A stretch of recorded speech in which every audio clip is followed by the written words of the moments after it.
Assalamualaikum warahmatullahi wabarakatuh.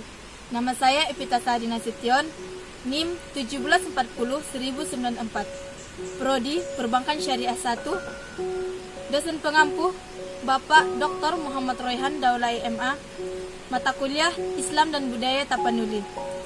Video ini saya buat untuk memenuhi tugas akhir dari mata kuliah Islam dan Budaya Tapanuli.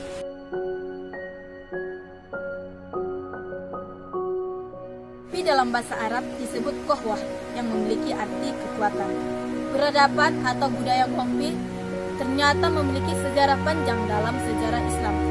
Tidak seperti teh merupakan minuman rumah atau minuman keluarga, tetapi kopi adalah minuman sosial. Islam sangat erat hubungannya dengan budaya Arab.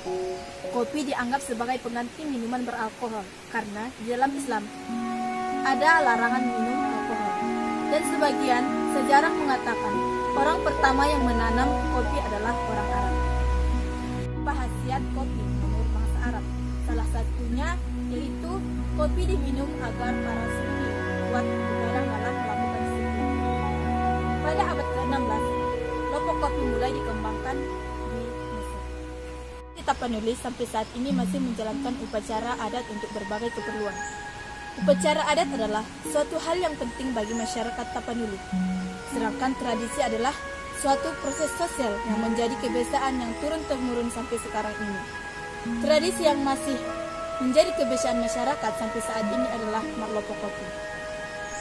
Kopi adalah tempat yang mudah dijumpai hampir di seluruh wilayah belahan dunia, mulai dari warung kopi tradisional sampai kepada warung kopi modern seperti Starbucks. Kebiasaan minum kopi dan menghabiskan waktu di warung kopi sambil menikmati berbagai fasilitas yang tersedia seakan menjadi gaya hidup bagi berbagai kalangan dari berbagai profesi dan generasi di dunia. Kelompok kopi tradisional biasanya menggunakan mangkuk panjang, meja panjang yang terbuat dari kayu, dan makanannya pun masih berbau tradisional seperti gorengan dan kue-kuean. Sedangkan kelompok kopi modern sangat berbeda, mulai dari fasilitas, tempat, serta cara pembuatan kopinya. Fasilitas yang digunakan seperti televisi, free wifi, serta live music. Warung kopi modern sudah menjamur di kota-kota besar. Bahkan, warung kopi modern sudah banyak dipromosikan di media massa, seperti di Facebook dan Instagram, dengan cara-cara yang menarik. Di Tabaksel, sudah ada beberapa perkebunan kopi yang cukup terkenal, di antaranya Kopi Sipiro dan juga Kopi Mandailing. Dan sekarang, mereka sudah membuatnya menjadi kelompok kopi modern dan kekinian. Fenomena marlopo kopi di zaman sekarang.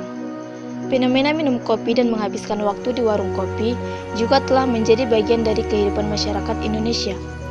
Berkembangnya warung-warung kopi dengan merek lokal di Indonesia pun kian marak dari tahun ke tahun. Di Aceh misalnya, kehadiran warung kopi sangat terkait dengan sejarah perkembangan Aceh itu sendiri. Pada zaman dahulu, lopo kopi paling banyak diminati para kaum pria. Tapi di zaman sekarang, para kaum wanita terlebih para remaja juga kerap menghabiskan waktunya di warung kopi. Pada masa sekarang, lopo kopi sangat berbeda dengan lopo kopi dahulu. Lopo kopi salah satu tempat yang paling sering dikunjungi para anak-anak remaja untuk tempat nongkrong. Karena di warung kopi sekarang identik dengan tempatnya yang nyaman, interior bagus, serta fasilitasnya seperti free wifi, ruang rapat, televisi berlayar lebar untuk menonton seperti sepak bola bersama-sama, live music dan lain sebagainya. Sehingga membuat para pengunjungnya merasa betah untuk berlama-lama di warung kopi. Kelompok kopi dalam pandangan Islam. Di sini ada beberapa hal positif dan ada juga hal negatif dari kelompok kopi. Hal positifnya, pertama, mempererat silaturahmi, karena di dalam agama kita dilarang memutuskan silaturahmi, termasuk kepada tetangga kita dan kerabat-kerabat terdekat kita. Yang kedua, menambah teman. Yang ketiga, memperbanyak informasi. Yang keempat, bisa tempat belajar dan berdiskusi bersama teman. Dan yang kelima, dapat bertukar pikiran. Dan di sisi lain ada juga hal negatifnya. Yang pertama itu, di desa-desa, lopo kopi dibuat tempat sebagai perjudian dan membawa minum-minuman keras, dan lupa akan waktu untuk beribadah kepada Allah Subhanahu wa Ta'ala, karena seharian menghabiskan waktu di lopo kopi.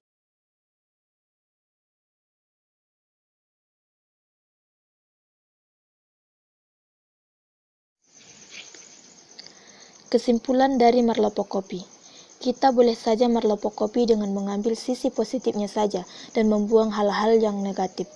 Marilah kita sama-sama berserah diri kepada Allah Subhanahu wa Ta'ala. Setelah hasil video saya ini, saya ucapkan terima kasih. Assalamualaikum warahmatullahi wabarakatuh.